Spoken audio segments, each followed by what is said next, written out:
On Monday Night Football, the Green Bay Packers beat the Minnesota Vikings 23-10. And I don't have a lot to say about this game. It was actually a very disappointing football game. It never felt like the epic battle that I wanted it to be. I was really excited for this game, and I watched it, and it was just kind of deflating. The Vikings offense was terrible. The Minnesota Vikings offense was horrendous. And by the way, Kirk Cousins, this is really irrelevant to how good or bad he is. It's just horrifyingly scary. He's 0-9 on Monday Night Football all time. That's the worst ever in NFL history, and that's terrible that you're that bad in big moments. And look, the Packers were not amazing either.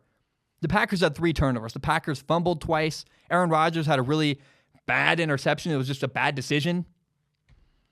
But forget the Packers for a minute. The fact that the Vikings couldn't capitalize on the Packers' mistakes is a really, really huge concern.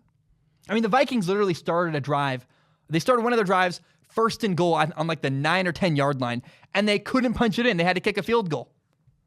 And the Vikings were handed opportunity after opportunity after opportunity, and they couldn't make it happen. And this game was really the Packers season in a nutshell. This is what the Packers did. Aaron Rodgers was okay, but the defense carried them. And Aaron Jones, the running back, had 2 touchdowns and 154 yards. Aaron Jones was great. The defense was great. Aaron Rodgers was average. And the Packers found a game where they needed to find a way to win. And consistently, the Packers this year have found a way to win ugly football games. But man, forget the Packers. I think the Packers are okay. They're better than people realize because, again, they do find those ways. They just win. It doesn't matter how. They always find a way to win. But I am concerned about the Minnesota Vikings. They're a playoff team. They're clinched a playoff spot. They're going to play somebody.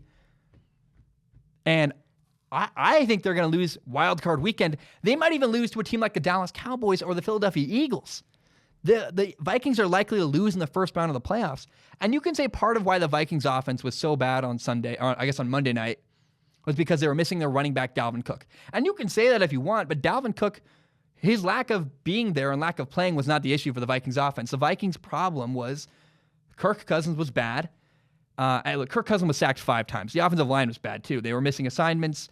But even when Kirk Cousins had time to throw, he still didn't play his best anyway. And so the Vikings are a 10-5. They'll probably be 11-5 as a wild card team. They play the Bears this week, and I'm confident that the Vikings better beat the Bears. Trubisky's terrible. And the Vikings might be able to give the Seattle Seahawks a good game, especially if I don't know if Dalvin Cook's going to be back or not. And they could beat the Cowboys or the Eagles, but if the Vikings have to play a team like the New Orleans Saints or the San Francisco 49ers, it's over. It's awful. They're going to get decimated and destroyed. They'll get killed. Their offensive line can't stop. Can you imagine the 49ers defensive line against what we saw on Monday night, the Vikings offensive line? If the Packers make them look that bad, what would happen when you play like 5 first-round picks? Is that how many they have in San Francisco on their defensive line? It'd be terrible. The Vikings don't look ready. They're a mess, and I am very, very concerned about the Minnesota Vikings heading into the playoffs. They don't look organized. Their quarterback is not good in big moments. Look, your running back was not playing, but he shouldn't have that big of an impact. The running back doesn't play offensive line. The running back isn't pass blocking, and having Dalvin Cook out was not the problem. The problem was Kirk Cousins was bad when he had time, and he often didn't have time because the Vikings' offensive line was awful, and the Vikings, again, could not capitalize on the Packers' mistakes. It's a huge red flag. I'm really concerned. And the Vikings, in my mind, they're out. They're not going to win the Super Bowl. They're probably going to lose in the first round of the playoffs. And if they play a team like the 49ers, they are toast.